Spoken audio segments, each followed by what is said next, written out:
तो दोस्तों आपको पता होगा पीएम मोदी रूस के विजिट पे गए थे और मैं आपको बता दूं ऐतिहासिक रूप से ये विजिट सक्सेसफुल भी रही है और बहुत से एग्रीमेंट भी हैं जो भारत और रशिया ने साइन करे हैं और कई ऑफर तो ऐसे भी हैं जो रशिया ने पहली बार भारत को दिए हैं। और इन्हीं सभी जो ऑफर दिए हैं रशिया ने इंडिया को, इन सब के बीच जो रशिया का Su-57 है वो और अमेरिका का जो 5th जनरेशन का फाइटर जेट है F-35 वो भी बिल्कुल फेल हो चुके हैं इस ऑफर के आगे।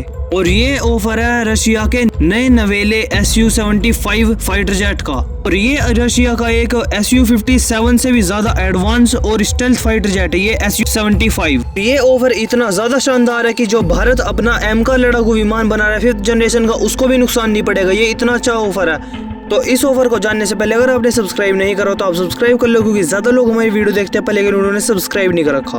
आपको पता होगा हाल ही में रशिया ने अपना 5th जनरेशन का नया नवाला Su-75 फाइटर जेट दुनिया के सामने पेश करा था और ये एक सिंगल इंजन लड़ाकू विमान है जैसे कि अमेरिका का F-35 है। इसीलिए रशिया ने ये Su-75 बनाया ताकि वो अमेरिका को टक्कर दे पाए। मैं आपको ये भी बता दूं कि रशिया के पास इतने ज्यादा पैसे नहीं थे कि वो अकेला इस प्रोग्राम के अंदर एक बड़ी क्वांटिटी के अंदर फाइटर जेट बना लेगा और इसीलिए उस टाइम पे रशिया ने भारत को ऑफर भी दिया था, दोनों देश भारत और रशिया जुड़ जाओ और एक साथ मिलके इस फाइटर जेट को बनाएंगे। उसके बाद अपने एयरफोर्स के अंदर भी इस फाइटर जेट को शामिल करेंगे, दूसरे देशों को बेच के मोटा मुनाफा भी कमाएंगे। लेकिन उस टाइम पे मैं आपको बता दूं भारत का जो M का लड़ाकू विमान है उसका काम जोरों शोरों से चल रहा था, इसीलिए भारत ने इस प्रोजेक्ट के साथ हाँ नहीं करा और इस प्रोजेक्ट को बिल्कुल साइड लाइन ही कर दिया। तो रशिया ने भारत को ये ऑफर दिया है कि तुम्हारे पास जो MiG-29 फाइटर जेट है जो कि आप नौसेना के लिए इस्तेमाल करते हो वो कुछ टाइम के बाद रिटायर होने लगेंगे और उनकी जगह आप कौन सा अल्टरनेटिव लेकर आओगे। अगर आप राफेल लेकर आते हो तो जैसा आपके फाइटर जेट अभी के टाइम पे MiG-29 ऐसे ही फाइटर जेट राफेल भी है सेम टू सेम, उनके अंदर कोई अपग्रेडेशन नहीं होगा। अगर आपको रिप्लेस कर रहे हैं तो एक बेहतरीन फाइटर जेट से रिप्लेस करो ताकि जो आपकी कैपेबिलिटी है वो भी इंक्रीज हो और जो आज के टाइम पे तुम्हारी फायर पावर है वो भी इंक्रीज हो।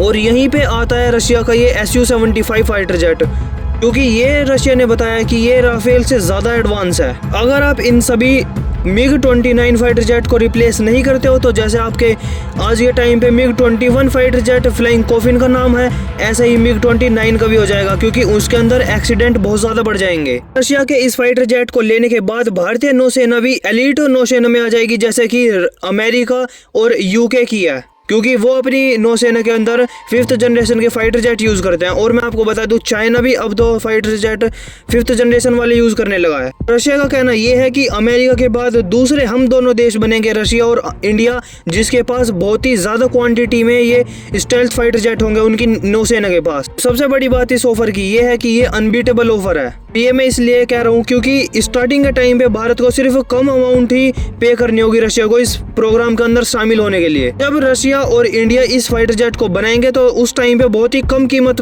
पे करनी होगी हमें। अरे मैक्सिमम से मैक्सिमम इसकी कीमत भी जाती है तो वो $40 मिलियन ही जाएगी, क्योंकि अगर मैं ज्यादा से ज्यादा भी लगा लूँ तो भी 50 मिलियन तक जाएगी। पर लेकिन मैं आपको ये भी बता दूं जो अमेरिका का F-35 है जो अमेरिका की नौसेना यूज करती है उसकी जो कीमत है वो $100 मिलियन की है। ये उससे भी आधी कीमत में आपको एक स्टेल्थ फाइटर जेट मिल जाएगा। आप सोच रहे होंगे कि मैं सिर्फ इस फाइटर जेट के बारे में अच्छी बात बता रहा हूँ, आपको बुरी बात क्या कुछ नहीं है। तो मैं आपको बता दूं आज के टाइम तक भी रशिया 100% स्टेल्थ कैपेबिलिटी वाले लड़ाकू विमान नहीं बना सका और नहीं उसके पास कोई टेक्नोलॉजी है जो 5th जनरेशन के अंदर कंप्लीट उसको स्टेल्थ बना दे। हाँ पर लेकिन मैं आपको बता दूं ये 100% बेशक स्टेल्थ ना हो पर लेकिन 70 से 80% तो स्टेल्थ कैपेबिलिटी के साथ हो गई, जो कि चाइना की जो नौसेना है उसको चुनौती देने के लिए बहुत ही अच्छा है। हाँ पर लेकिन इसके अंदर एक और बुरी बात है कि हम अपनी वायुसेना के लिए नहीं ले सकते, क्योंकि हमें सिर्फ 100% स्टेल्थ फाइटर जेट ही लेना होगा। नौसेना के लिए हम इस फाइटर जेट को कंसीडर कर सकते हैं और वो भी एक स्टेल्थ फाइटर जेट इतनी कम कीमत में मिल जाएगा तो बहुत ही अच्छा होगा भारतीय नौसेना के लिए। इसीलिए ये कहा जा रहा है रशिया का ये ऑफर इंडिया नौसेना के लिए गेम चेंजर साबित हो सकता है और इसीलिए मेरी तरफ से तो ये बहुत ही शानदार ऑफर है जो रशिया ने इंडिया को दिया है। बाकी आपका क्या व्यू पॉइंट है कमेंट सेक्शन में जरूर बताना और अगर आपने सब्सक्राइब नहीं करा तो सब्सक्राइब भी कर लो।